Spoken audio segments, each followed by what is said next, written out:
Hello there and welcome back to my channel. It's winter. The temperatures are dropping and so are your energy levels. Fatigue, irritability, brought on by the low light of winter. The weeks leading up to winter break tend to be challenging, to say the least. Student behavior is maybe not ideal. Your to-do list is constantly expanding as you prepare for all the fun winter events, and your patience and energy levels are at an all-time low. So to help you out, I'm gonna share some cheap and easy gift ideas for your students if you're wanting to provide one but don't have the time and energy to think too much about it. I will say this every time. You do not, under any circumstances, need to feel pressure to give your students a gift, whether it's the beginning of the year, a holiday, the end of the year. The education you provide them is a gift in and of itself. But if gift giving is one of your love languages and you want to give your students a gift, but you just don't have the time or energy to worry about it, I've got you. To make it a little easier, I have broken this down into categories. We're gonna start with free gifts. These are things that you can create using materials you most likely already have on hand. All it's gonna cost you is a little bit of your time. Then I'm gonna move on to some minimal cost gift ideas. These can be either created or purchased for very minimal cost. And then finally, I will offer some more expensive gift idea options, but even then, they're still pretty affordable. They're not extravagant by any means. Now, I think it's important to remember that gifts do not always have to be physical items. So for each category, I'm gonna share a physical gift idea as well as an experience idea, something that you can do with your students just to create memories, and that is the gift. So let's kick it off with the free gift ideas, and starting with the physical item, which is a classroom coupon. Listen, whenever I say coupon, I just think of Mother's Day as a kid when I would make my mom coupons for like a free breakfast in bed, even though I wasn't gonna be the one making the breakfast. But even though this may sound a little bit lame, trust me, you can create some pretty good coupons that your students will love. You can create coupons for no homework, choosing your seat for the day, bringing a stuffed animal to class, wearing a hat, wearing pajamas, extra technology time. The options are truly endless. It just depends on what is allowed within your school or district or what your students are interested in. Now, you can create these in any type of a design platform. You can create them in Google Slides, or my personal preference is to use Canva because you can even find free templates. We're coming back to that.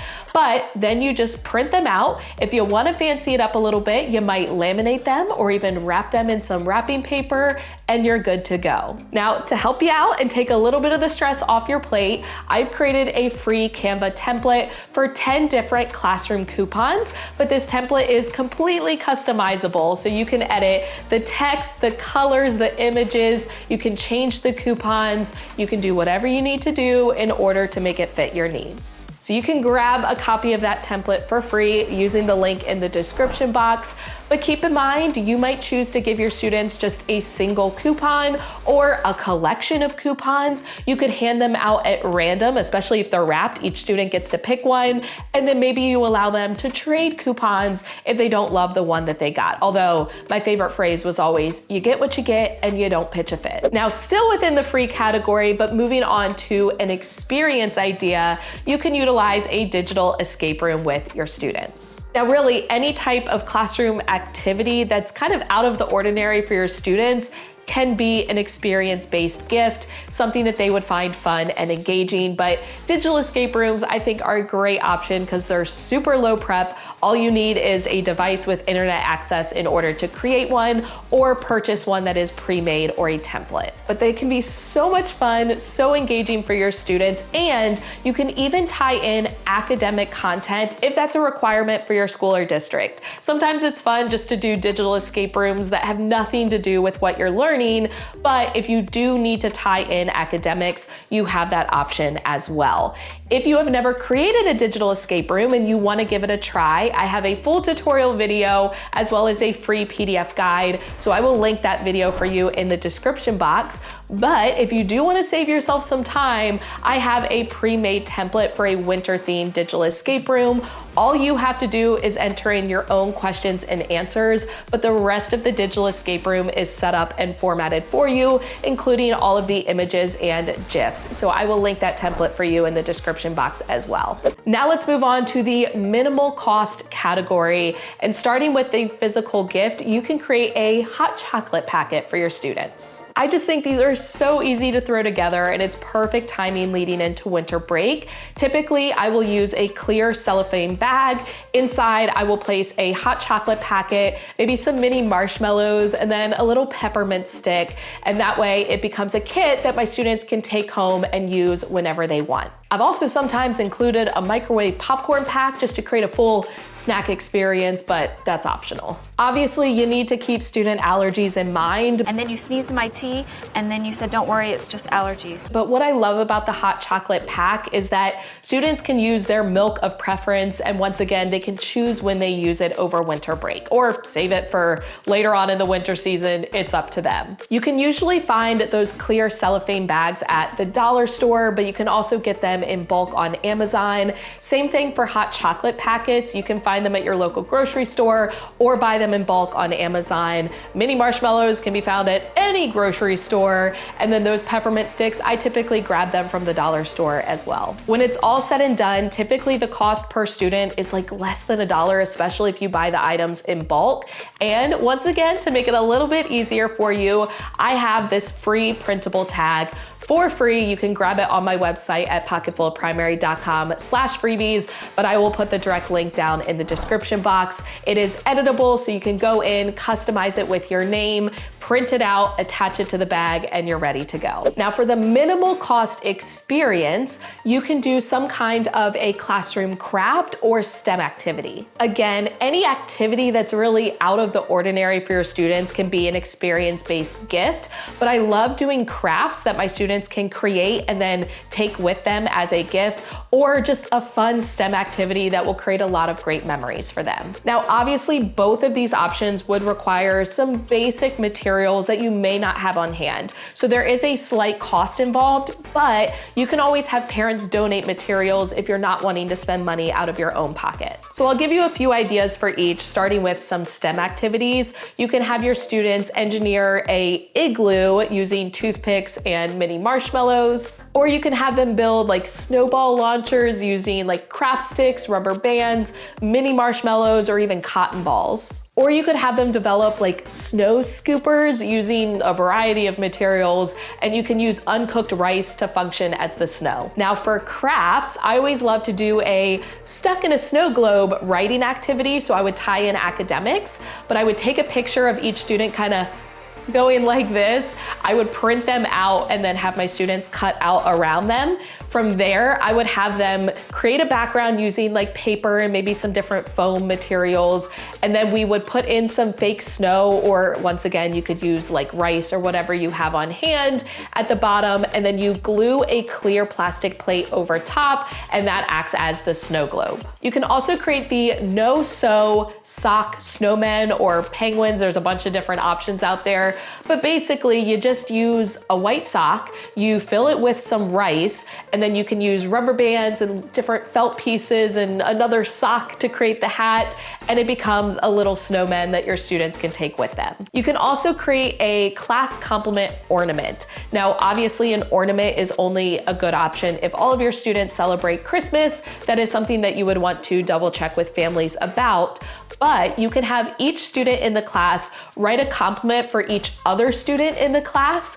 Each student will get all of their compliments on strips of paper. You place them inside of an ornament. You can typically find plastic ones at the dollar store or on Amazon in bulk, and you can put their name on the outside or even have them paint their own name on the outside. They get to take that ornament with them as a gift, and it has all of the compliments that their peers wrote about them on the inside. Now, finally, let's move on to some more expensive options, which once again, these still are not extravagant, but they definitely require a little bit more time and money than the previous ones. For a physical gift, although this one is still experience-based as well, you can do saran wrap balls. I absolutely absolutely love doing these in my classroom. All you need is a pair of dice, saran wrap or plastic wrap, and then an assortment of trinkets and prizes, those little things you can find at the dollar store or like Bullseye's Playground at Target, things like pencils and erasers and fuzzy socks, like whatever it is that your students are into.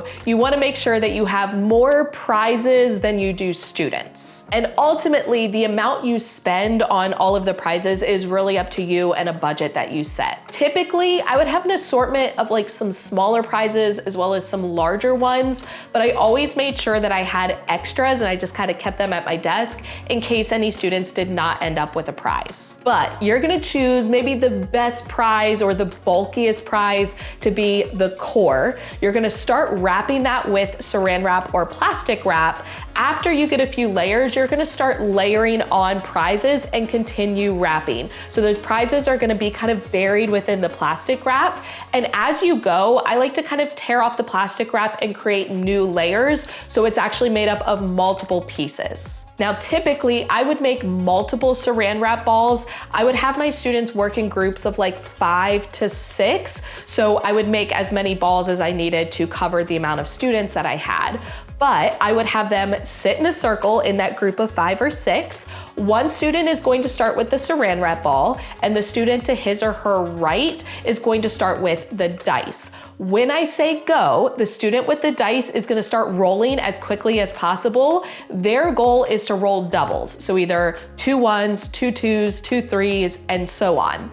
The student with the saran wrap ball is gonna start unwrapping it as fast as they can. Now, they're not allowed to just tear into it. They have to take the plastic wrap off layer by layer, but any prizes that fall out along the way, that student gets to keep. However, as soon as the student with the dice rolls doubles, the student with the plastic wrap ball has to stop, pass it to the student with the dice, and the student with the dice passes the dice to the next student. So the ball and dice are just gonna rotate around the circle, and it continues until the plastic wrap ball is completely done.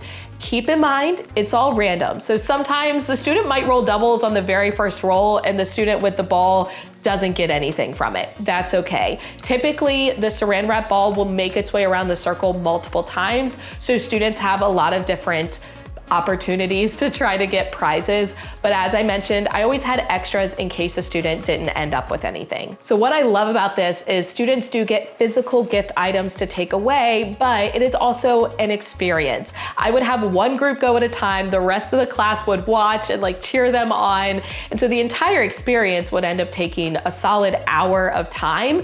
And then afterward, I would usually let my students like trade prizes or be able to kind of look at what each other got and make some offers if they wanted to. But I usually started by explaining to my students just to be grateful for whatever they do get. And it is kind of funny because I remember one year I had a little boy who got a pair of socks that were obviously meant for girls, and he was so excited about it because I had that conversation with him. He's like, I got lady socks.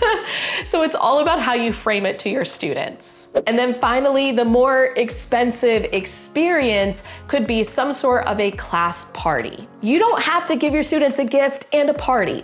The party can literally be the gift. You can have games and crafts and food and snacks, and all of the fun things within your party can be the gift for your students. Now, obviously, you do not have to do it all yourself. You can try to have families volunteer to help set up, to run any stations you have during the party, to donate materials. I know sometimes it can be hard to get family volunteers, but it is helpful to have some sort of a digital sign up. So if you have not already, go back and check out my video all about Sign Up Genius. It is a free digital sign up tool you can use to create and then share the signups with families, and it makes it much easier to collect volunteers. So the link for that video will be down in the description box. Now you can find tons of ideas for games and crafts and cute little snacks for like winter parties online, but just a few ideas for games. You can have your students work in groups to try to create themselves into a snowman using like toilet paper, and maybe you even have like a scarf or little paper, construction paper pieces that they tape to themselves. You can make it whatever you want it to be. You can also do snowball races where students work in partners and one student has to blow like a cotton ball across the table or across the room and the other student has to catch it in a cup. In the end, the greatest snowball isn't a snowball at all. You can do minute to win it games that utilize like mini marshmallows. Again, there are tons of ideas online. Now, I did already mention a few more intricate crafts, but you can also keep it simple. You can give your students an outline of a sweater and have them decorate like ugly sweaters, and then they can vote on them for different categories. You can have your students create like origami polar bears. You can have them do directed drawings. The crafts don't have to require a lot of time to prep. For snacks, again, keep student allergies in mind, but it can just be basic like juice boxes and chips and pretzels and maybe a little veggie tray and some cupcakes. You could do like a hot chocolate bar or a cookie decorating station. It's up to you how fancy you want to get with it. But keep in mind, your party doesn't have to be a traditional party. When I taught 4th grade, we loved to have our students decorate gingerbread houses, and that was their winter party before break. We would typically have students wear pajamas and we would spend all afternoon the last day before break designing the gingerbread houses on paper and then actually building them in the cafeteria. We usually like rented the cafeteria, or rather reserved it with the front office. We would have parent volunteers come in ahead of time to set everything up so that we as the 4th grade teachers didn't have to worry about that. And for the whole week leading up to it, we would have parents bring in different donations. Again, we would create a sign-up genius so they knew exactly what we needed. We'd have them bring in boxes of graham crackers, tubs of icing, plastic knives, plates, an assortment of candy that they would use to decorate the gingerbread houses, and juice box, not juice pouches, but actual juice boxes. That way students would drink the juice box while they were designing their gingerbread house, and then they would bring it with them to the cafeteria and then use it as a base for them to build the gingerbread house around. You could also use those milk jugs if you have them in your cafeteria, but if not, juice boxes are a great option. So after students design their gingerbread house, which let's be honest, they rarely actually followed the design, but it is what it is, they would have a sleeve of graham crackers, a tub of icing, a plastic knife, and a plate. We'd go to the cafeteria, they would sit down, they'd have access to all of the candy in front of them, and we just let them go to town. Did some students end up in tears because their gingerbread houses collapsed? Yes. It's just part of it. We have good conversations about perseverance. It's all good. But at the end, after they had their fun, if they wanted to take their gingerbread house home with them, we would have like plastic gallon baggies or even those plastic grocery store baggies that we could put over top to help protect it. And that was their gift. It created a lot of great memories. It was always something students looked forward to because they knew when they got to 4th grade, they got to make gingerbread houses. And as a teacher, it was always really cool to see what some students would create. But that is it. Hopefully this video gave you some ideas. Don't forget the links that I mentioned are all down in the description box, including the free Canva template for the classroom coupons, the free hot chocolate tag, as well as the digital escape room template if you are wanting to save a little bit of time. But if you enjoyed this video, please give it a thumbs up. Go ahead and hit the subscribe button and notification bell so you do not miss any future videos. As always, thank you for watching. I love you so much. Don't forget to put your positive pants on, and I'll catch you in the next one.